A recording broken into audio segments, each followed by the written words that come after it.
So get my mic unmuted here and get flipped over.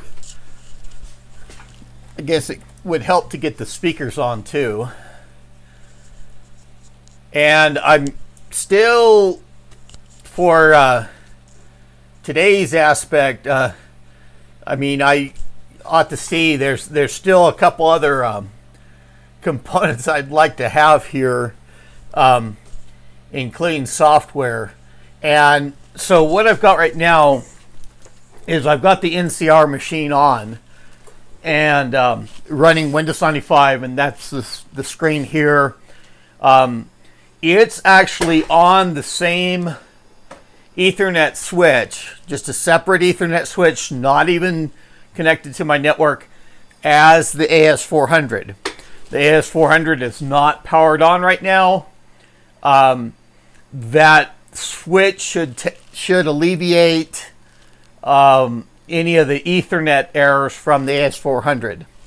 I went through the last time, I did a proper shutdown, but I did see I was getting that Ethernet error when there's a PCI adapter that's on the AS400, and that's just actually a 10 base T switch anyway.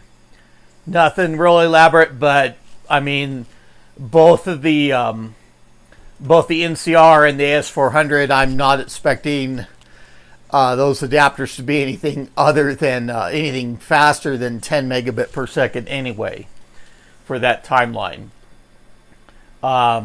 Maybe on the AS400 it might be a 100 megabit, but you know, that's fine running on the network. And I mean, I have the CD-ROM working on the NCR. I've got the external CD-ROM. I just checked a moment ago, just connected up that at the last minute. So I do have the NCR system running and connected to the network, but I don't have the TN5250 software. I mean, I should have already grabbed that off the net and got that set up on the NCR. Didn't fire up the NCR till this morning. Had a configuration error, so that took a little bit of runaround too. I didn't. The NCR, I thought it'd have a DB9 serial connection, and I had the switch box and everything else. And this has actually got a DB25 ports on the back of the switch box. It'll be nice to keep that kind of in place. I can go through and switch.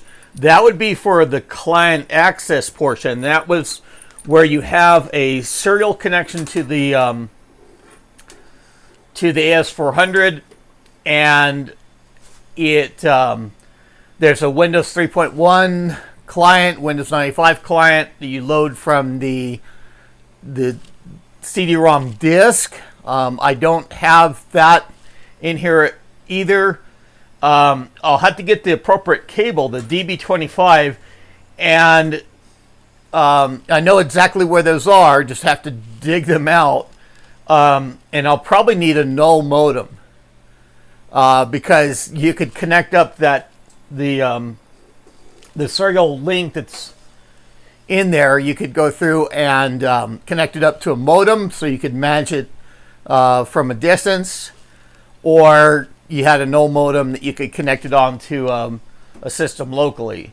So I'll have to go through and to get the appropriate cable for that to go to the NCR if I need to use that client access in the future. And that, so it's not going to be today, but it's going to be some other time. And I do have I'll get started with the same NCR at some point too, and I do have the diskettes and things like that with the 5250 emulation as well. And so I may go through for the longer System 36/38 workstation emulation, just because I have all the diskettes. I know I've got the program because I had the complete box of that, and so this may be the initial adapter that I would use for emulation microchannel, of course, for the NCR. And then there's also the effectively a single session, and this might do like a single display, single printer. And I mean, I can get the ADF for that. It's just that I don't know. There's probably a little bit of contortions with the software, and I do have sealed packs for that for the installation. But this might happen to be for the 8-bit adapter, and it might be 5 1/4 is the biggest thing. I think the software itself on the system, the DOS software, is interchangeable between the microchannel and the 8-bit adapter. Just to show those up closer a little bit more.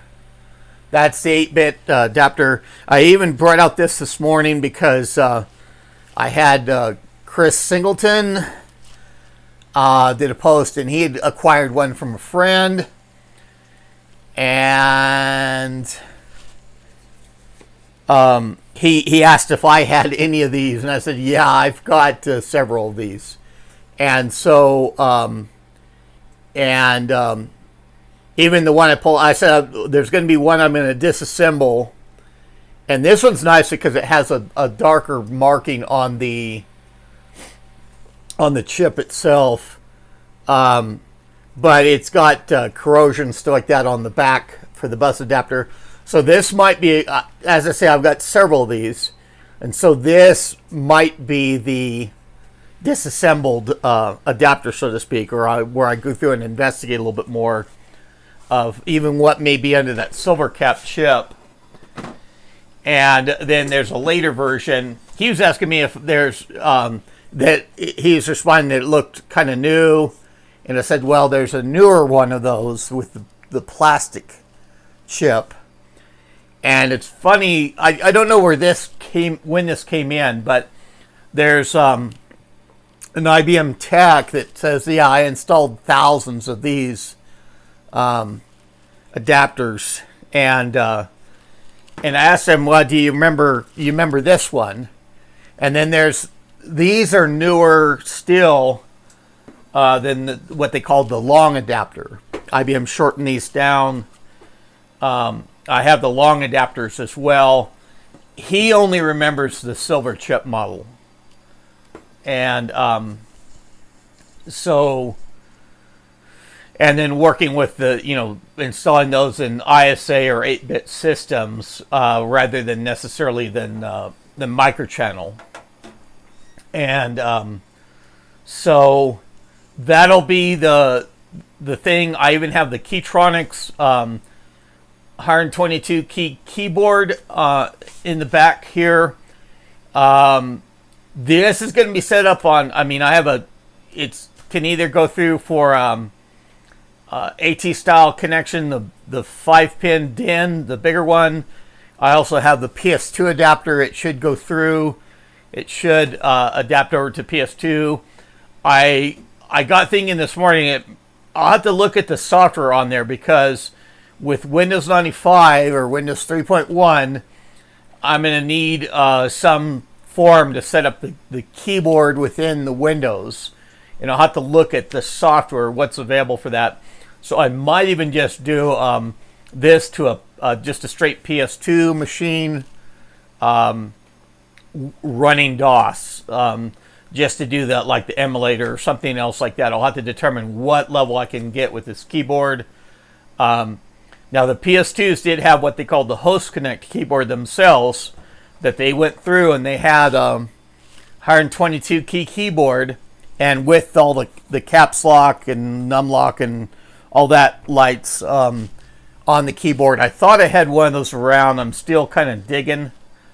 And Charles Lasseter had one, I thought, that I bought one from, and I can't track it down now, and I can't remember if it just the deal.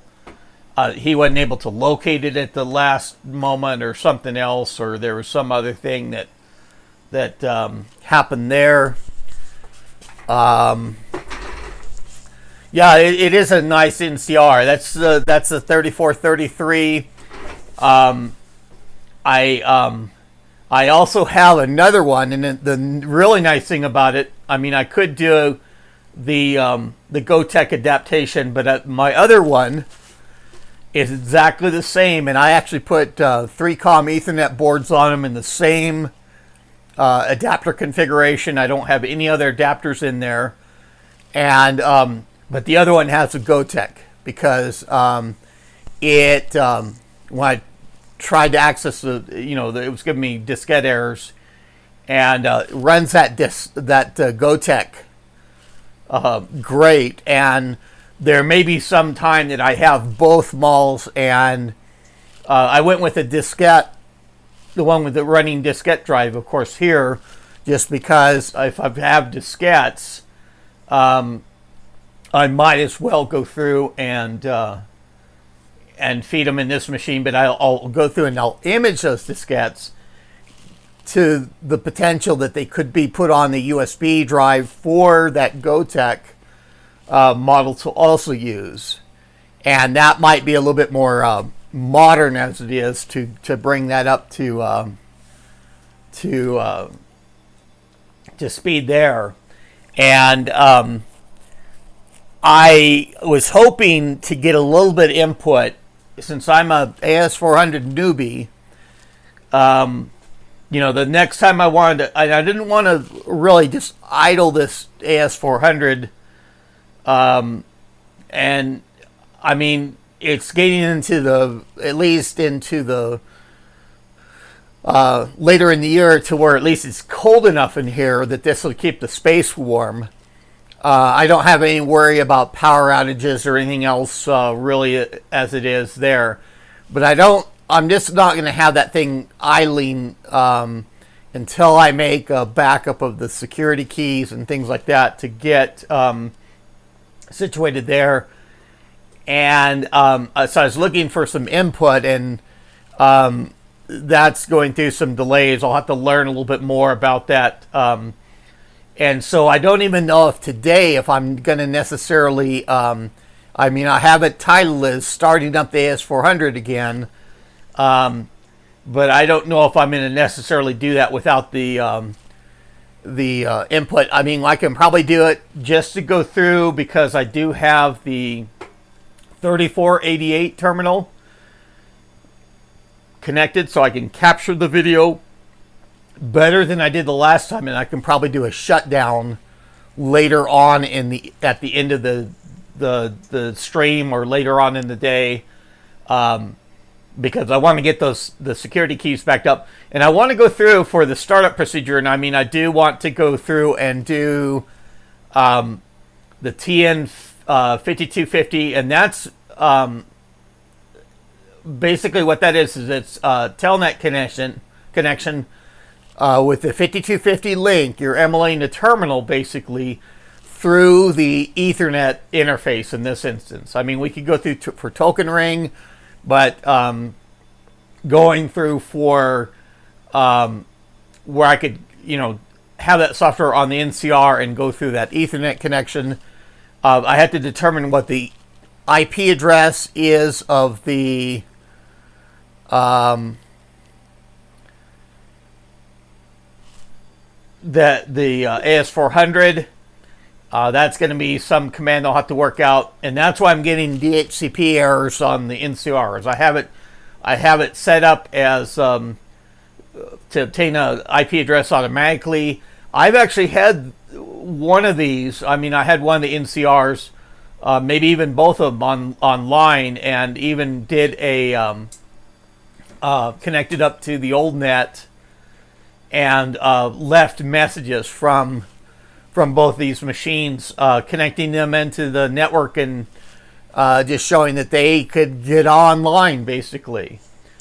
So that'll be an aspect I'll try and deal with later on. As I say, that switch is off on its own network. It's not connected to anything, just the two devices. So I'll have to, I'll make a decision here in just a bit on whether go through and fire that thing up again. The AS400 probably will, just to show the video capture, and I'll go through that IPL, get a little bit more familiar with that process as it is. I do have the disk that I can go through and do a little bit of unboxing as well, especially this personal communications, the AS400 for Windows 95. This is diskettes, and this may go in and interface pretty well to the emulation aspect or whatever. But I've got to get these packages open and get the diskettes image too, because I want to make sure that the programs are still functional that came with this, and it may not necessarily be playing with this on this instance, but I'll go through. I definitely do have my tweener system over here on the far left as it is, and it's got an internet connection, so I can go through and I can image these diskettes that are in that personal communications package. As I say, for this, if it's got any diskettes in there, they might be 5 1/4. It might be for working with the 8-bit adapters. In this case, for the display station emulation adapter installation and problem determination procedures. I don't even know necessarily what's in this book. I do have the other 5250 emulation software that does run on these boards, and similarly on the one microchannel adapter as well. So we'll look at that aspect. So I'll leave the tweener system idling. Let's go through. I've had, of course, I went through a proper shutdown on the previous time that I had this running, and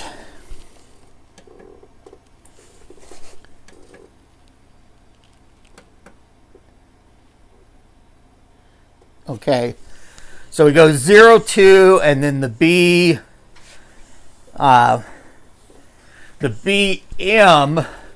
and I thought it was supposed to be BN, N as in Nancy, for meaning to boot normal, and I was thinking that, interpreting that the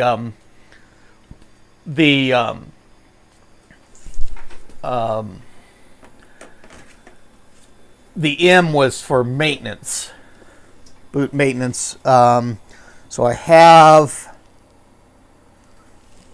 and actually it'll be going through, switching my input, and I'm coming up with a little bit better of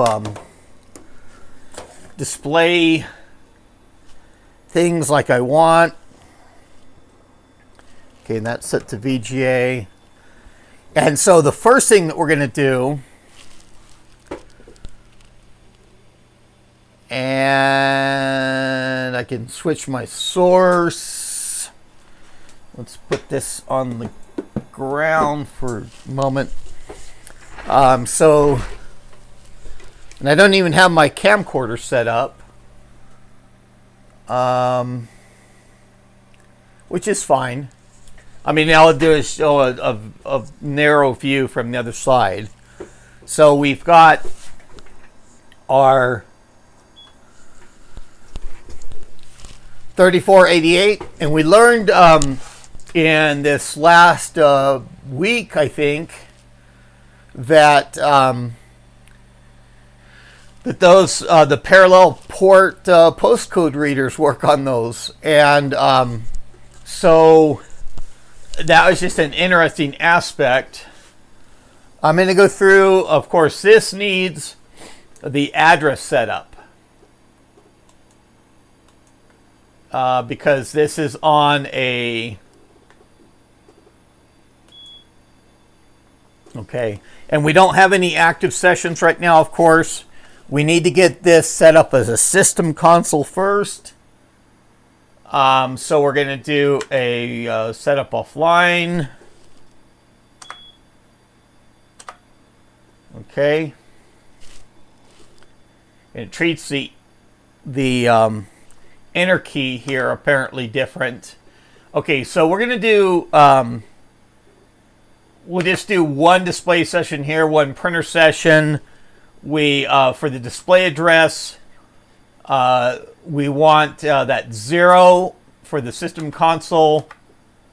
4 is fine, I guess, for the printer address. I don't anticipate going through and using that at all. I wanted to see... all we should have to do is go through for the... okay, and we've got the character set. Country specific is probably fine. F8 symbol. I even want to see if eventually that... Well, I was noticing when I put this on an LCD monitor that's narrower, like I have back here for this Dell, that's mid-studio. I've seen the vertical letters, like your capital I's, your number 1s and things like that, that were a single width, were not really shown very well on the LCD display, of course. So we should be where this is at the station address 0 now. And to be a system console, and we should see output to that. Now I should have another terminal ready for this, just because in case that wasn't set up correctly.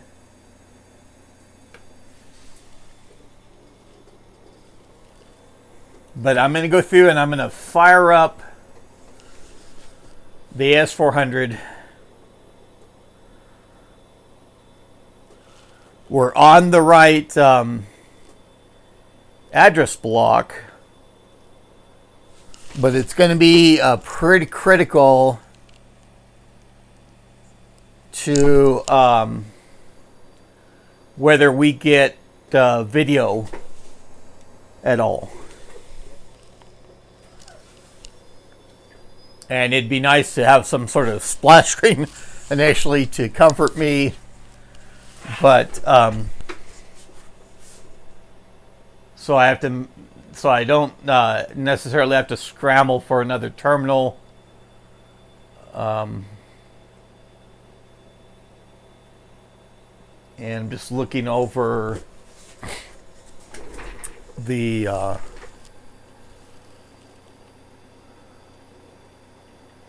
okay. And that all should be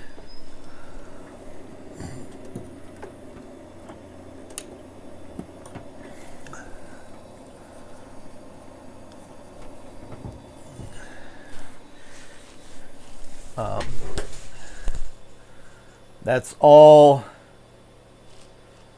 connected appropriately from what I see. And I thought I'd set this up before.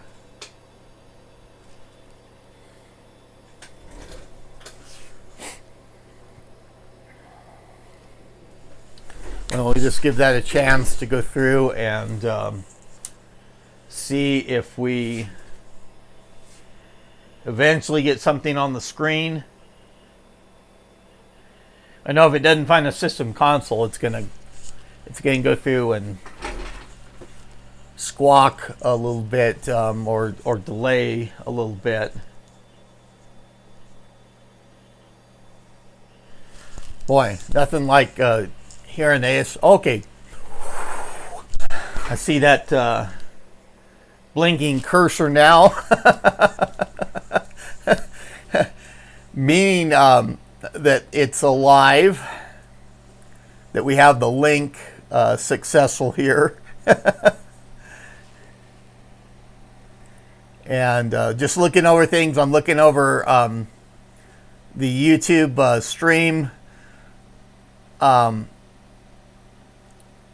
just for the comments and just to kind of see how I'm doing. It looks like there's a number of playbacks listed. I do see a nice level. It seems like it's gone to 4 to 2 concurrent viewers. That's fine, and people can see this in playback too later on. I'm just wanting to see how it's doing and see if there's any questions that came up. Blinking cursor.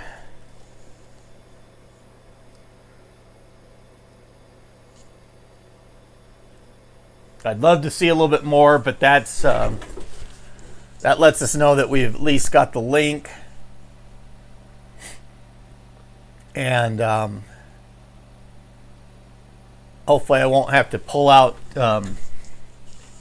some info window to go through and be a system console for this if I have to. But and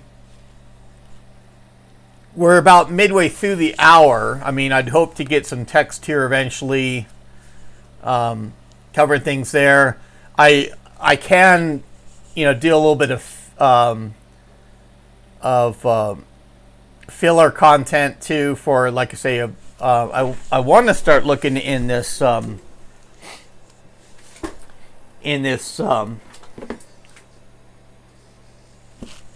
this package here for the Personal Communications AS400 for Windows, just to kind of see what disk are in there.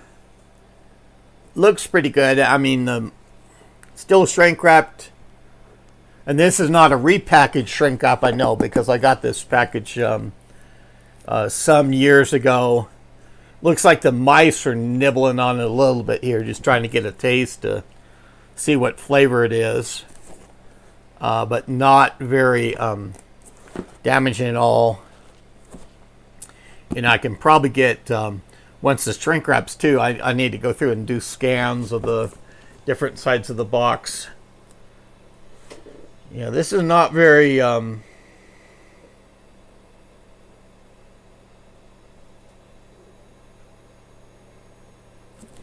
trying to remember if there was any inner, and I should have the booklets here too for the for understanding when I have to do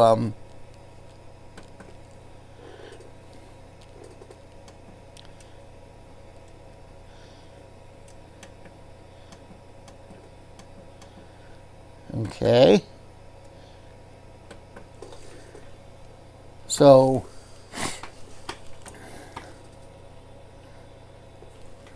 I mean, I powered it on, and I maybe should have gone through and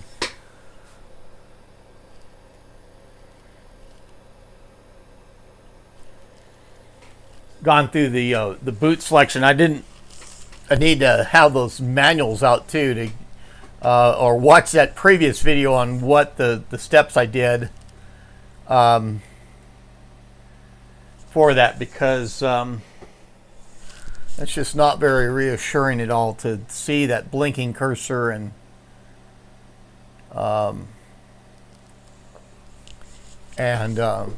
not seeing kind of behind the scenes of what may be going on, or having remembering enough of that prior video. And so I have it just as a 02 right now, and it's got CPU indicators. It's got dual CPUs, I guess, because it goes through and shows those occasionally. But we just might let that I don't think there's any harm in letting it idle for now, I don't hear it going through and prompting us for the for booting up at all. I may go through and just switch back to the well, I'll switch back to the PC, but let's go through, just not to interrupt the stream too much. Let's go through. Let's open this up. I'll look at the manual later on and kind of review that video as I went through the process. I can't remember of the. I remember the 02 and that BM selection. On the screen to go through and start things, but I'm probably not getting the sequence right there. So there's the shrink wrap off, and it is a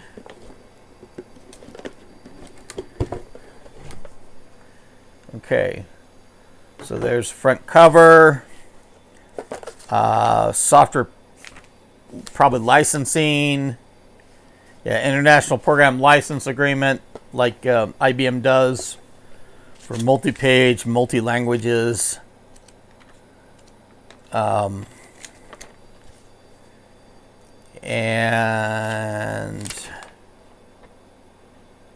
English and a whole bunch of other languages. 5,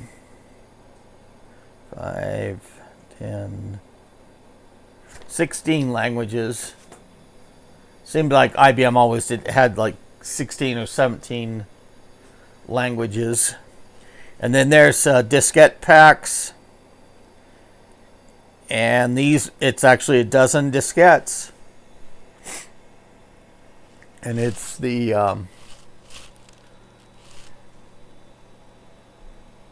so they're numbered just 1 through 12, I would think. And I've not typically seen, I don't even think with the OS2, where I've seen multi-diskette packs really packaged like this. OS2, even if you had a whole bunch of diskettes, they had them in a different arrangement.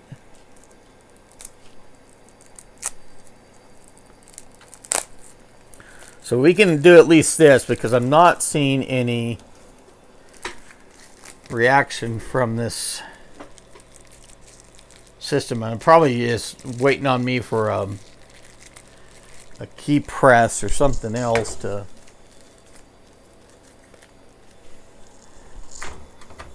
This gave me the X.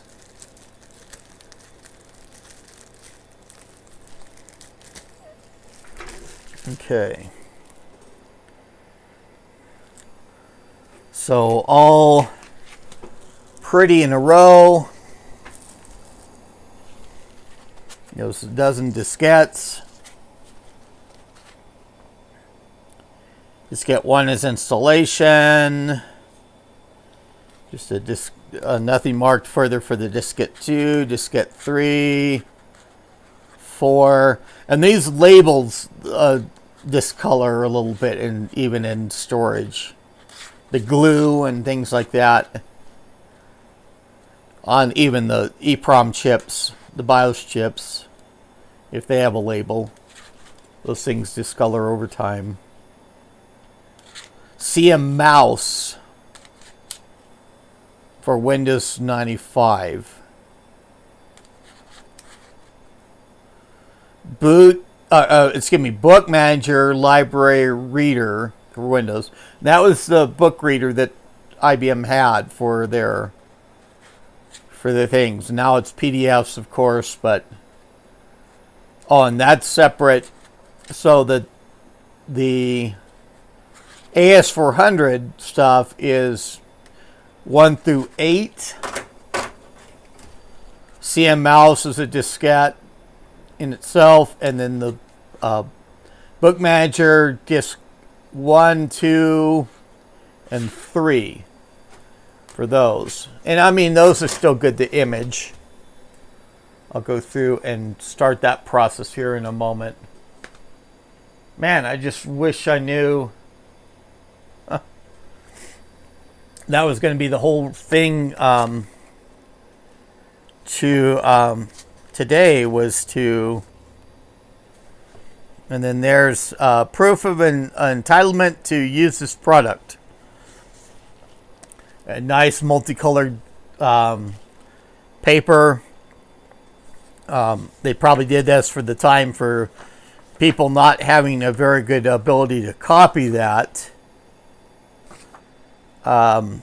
in color and stuff like that, like it is very easily. My color copier would make short work of that. Customer service and support. License information. Is this another license agreement?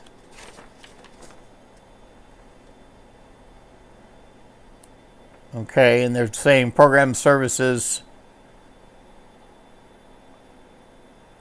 And they're even giving will be available until 1998, the 31st of March. So they did have this, evidently they have a sunset on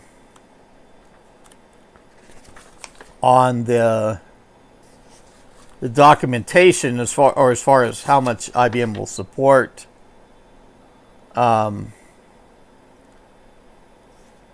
this until, and I don't expect that they'll cover up to now. So further along, we have the version 4.1 personal communications for AS400 and 3270 for Windows 95. And I've got the separate 3270 application for this as well in another box. And to get into that side of things, the 3270, of course, being for the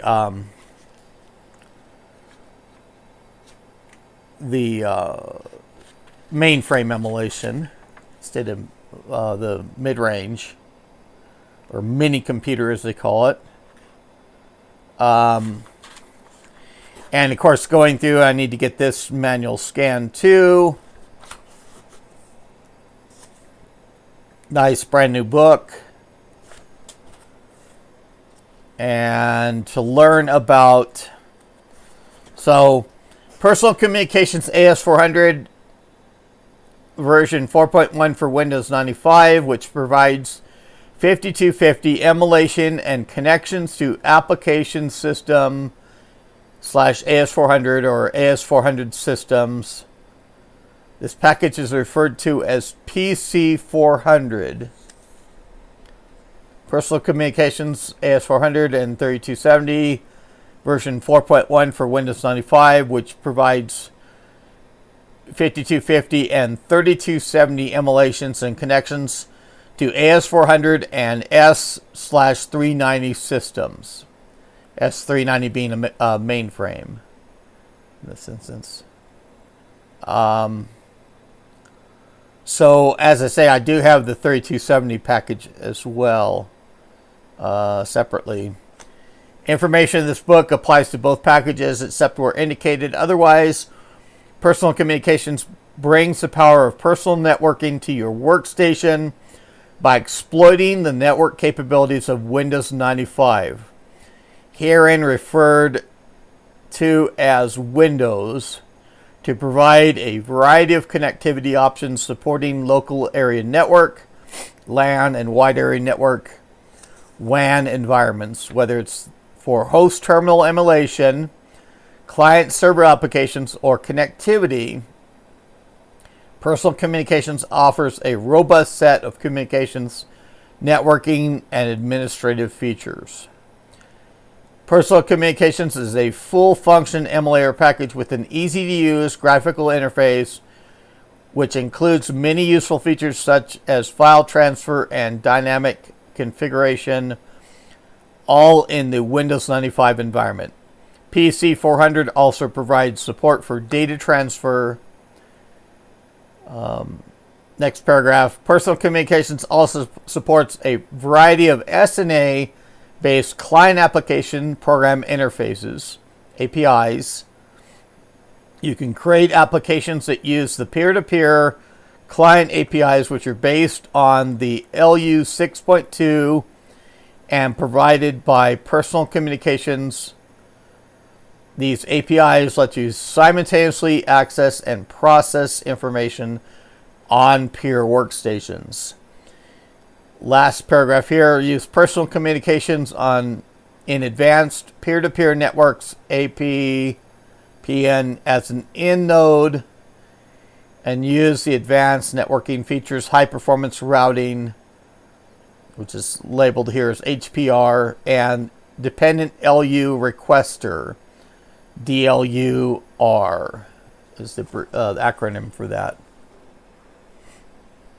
So we have various programs, and we'll get into this as I get through further with the emulation, getting the separate PCs with emulation boards on them to go through and to run this software and to see all of what this supports. So here are the different icons and things like that we'll have under the software.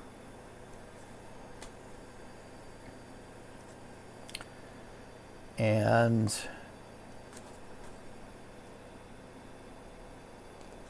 okay, workstation memory requirements, and that's the nice thing about the NCR.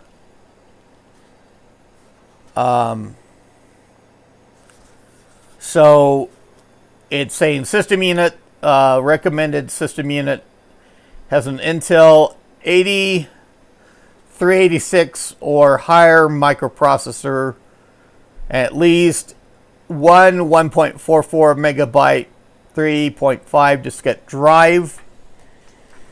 And as it's going to say, the NCR machines, these 3433s have a lot of memory to them. And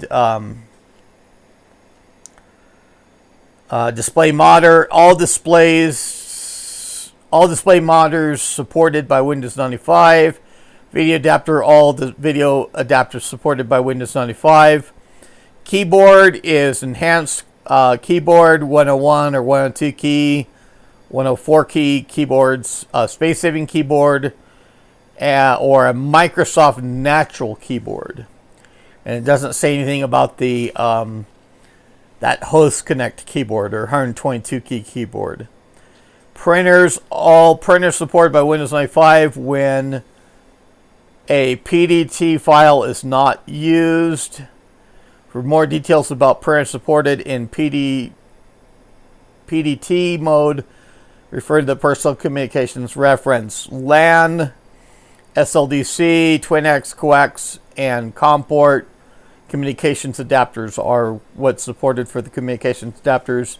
Modems, all asynchronous modems that use the Hayes AT command set and are supported by Windows 95.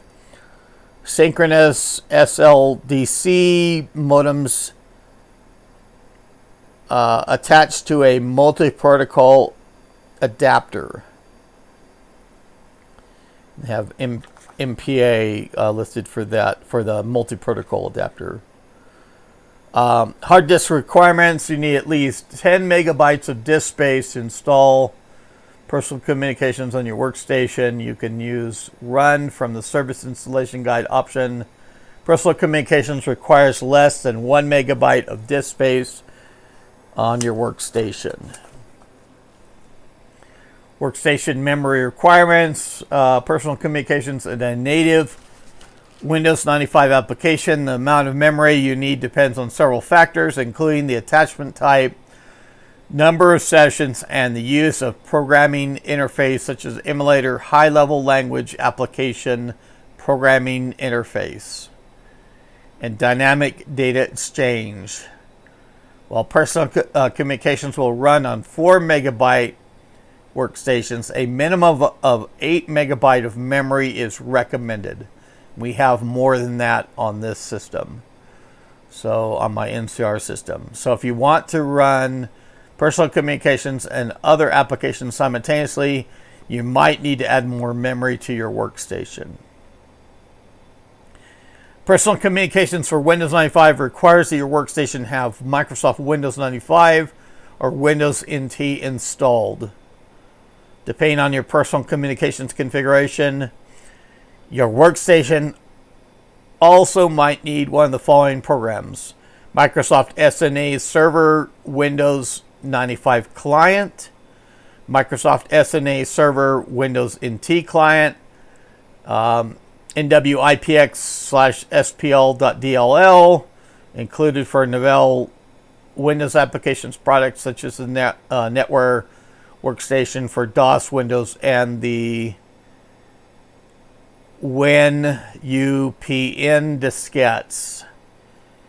You need to set up your Windows environment for the Novell network, and you must install NWIPX/SPL.dll in the Windows/System directory. To obtain the WinUPN diskettes from the IBM PC Company BBS, use an internet browser and go to URL.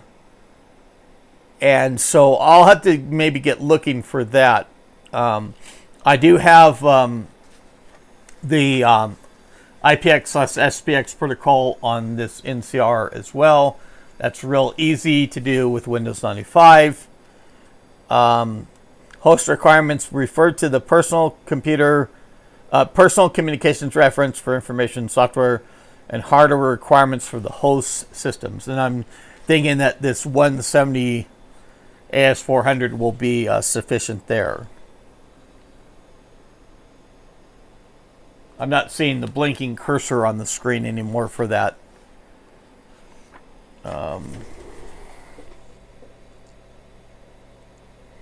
It just seems like that CPU is idling. Once the stream ends, I'll go through and pull out the manual, and I'll need to see what sequence that I did the last time. I had the manual right at hand, and I should have prepped a little bit for that.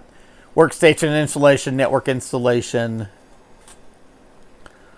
setting up a client to run from a network server, all sorts of stuff. Migrating for personal communications for Windows. They talk about removing other versions, creating a configuration. I've seen some of these screens before. Setting up a session for window appearance, keyboard setup. So yeah, I've got to get this manual scanned as well. Let me get back to the let's see what's going on here in the chat window. And not much, apparently. But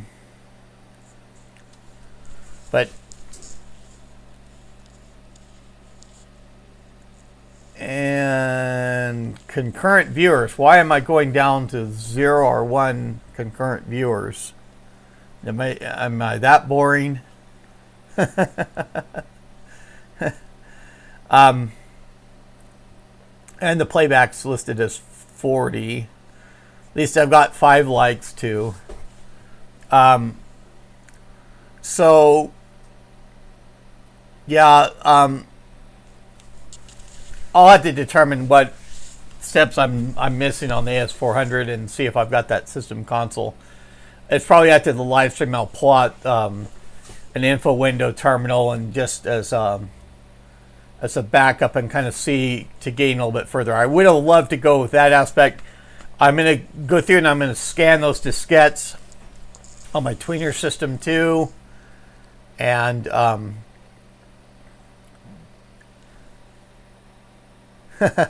and at least I'm getting hearts too. And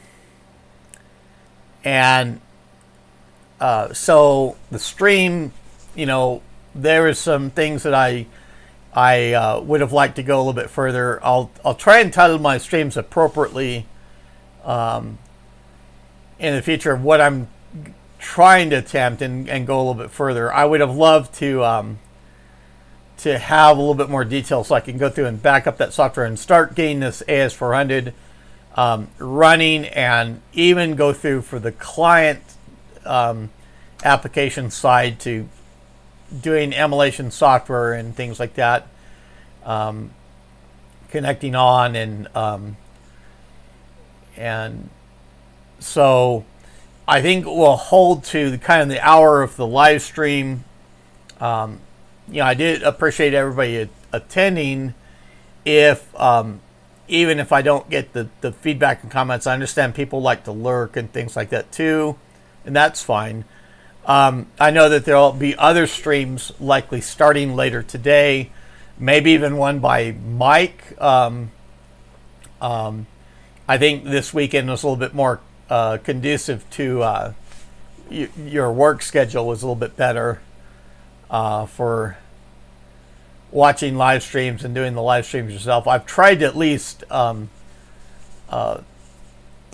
attend a lot of the other live streams going on and attending Mike's live stream, and I do recommend it for people. He's got a big community that follows him and some dedicated individuals that participate in his streams. And I don't know what he's planning for, the upcoming stream or whatever, whether he's doing one this weekend, but look forward to seeing that if that occurs. And so let's go through, I can go through and I'll open up the other, because I'm curious on it for what diskettes it has in it. Like say, as soon as the stream gets over, I'll go through and work on imaging those diskettes. But let's see what, opening the shrink wrap here, let's see what diskettes and what material that this has too, because this may be very much of the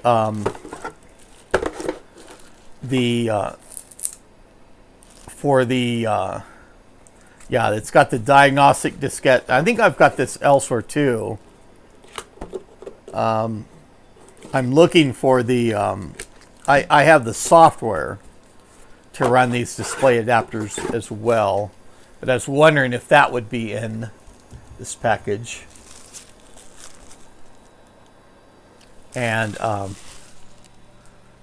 it's a nice little sealed pack here that we can get in the binder.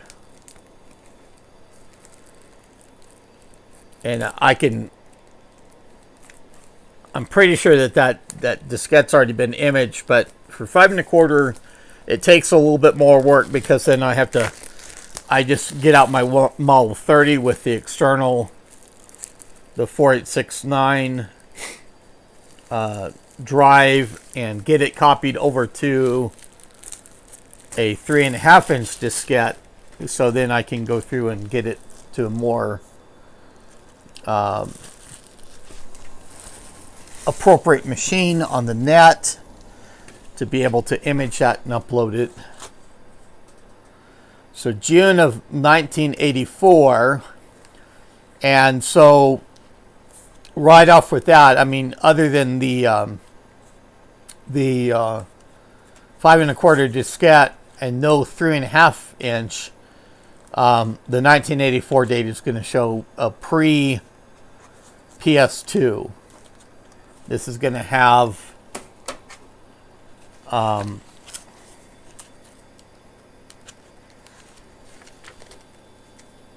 okay.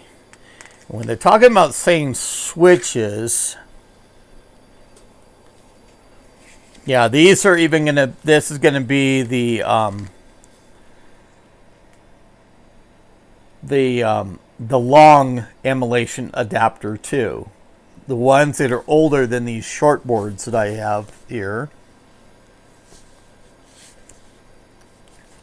But that's fine too.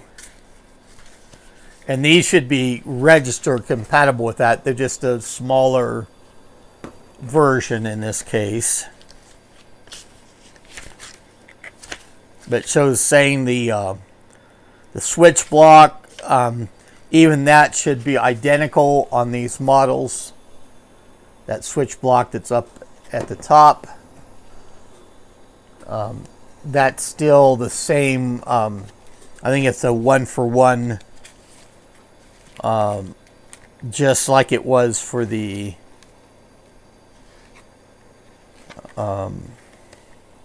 they show even the older kind of T-style twin X connector. Oh, and they have even the talk about the Terminator. And I've the Terminator. I have AST boards that have a switch on them actually for doing the termination. And I saw a lot of those Terminators, and I probably should pick up a couple of those just to have them around. They talk about the PC. Sorry, not. Oh, here's the parts catalog. Display station emulation adapter. The bracket and the screw. Major unit cost, and they have 325 USD back in $1984. So somebody had to run that through an inflation calculator to find out what that cost would be today. And even the T connector, the twin ax cable, they're saying that is $109 for that in $1984 as well.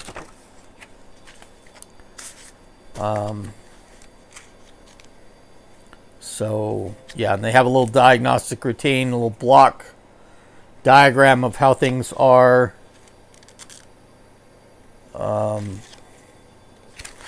And I like these manuals being loose leaf for the ability to spill them on the floor and scatter the pages. No, it wasn't that bad. They stuck together, but I like these loose leaf pages for the ability to for me to scan these real easy on my copy machine. I just set the I'll probably ignore the I'll have to see how I treat those tab sheets, but I can go through and set it for the half page size that is real easily on the copy machine for the scan area, and get those scanned to being PDFs very easily. I would anticipate that this is already scanned out there, but that's not to say that I can probably do it myself too. And I've got actually a lot to scan, and I need to get back even to scanning a manual for someone on the Intel Above board. I always remember at odd times that I've got to do that, and they've got an adapter that they're kind of waiting on me to get that running, and the manual, of course, is going to be the big thing of them figuring out how they can get that set up. So getting even YouTube messages from other comments on my videos, but we've gone an hour now, and I realize I came in on a couple minutes afterwards and everything else, but I do appreciate all the viewers, even the comments that were made, that participation that people do, and of course this is available in playback to watch. But appreciate those likes on the video so far. I've got 7 likes on it, which means at least that I'm seen some viewers click on that like button that are enjoying the content. And I'm seeing my subscribers do pretty good. I think I'm... and I try not to be obsessive about this either. I've been warned, of course, by friends not to get that carried away and be that obsessive. But I'm at 815, which is I enjoy what that has, how that's grown and everything else. Looking for that to grow more. So I'm going to go through and I'll end the stream. Like I say, I'll probably figure out how I get this AS400, what I'm missing for the sequence, and get that IPL procedure down a little bit more, and hope to follow up. I mean, I've got the bench set up pretty good, and hope to follow along with the same kind of theme for some of the stuff.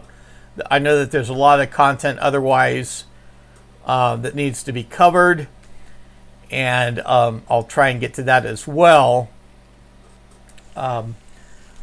But I've got the bench set up like this to kind of go through and carry through this aspect of what I announced at the start of the stream for now, and have some videos on that as well. So as I end my videos, this is IBMMuseum. That's all I have for now. Thank you. Thanks to all the viewers.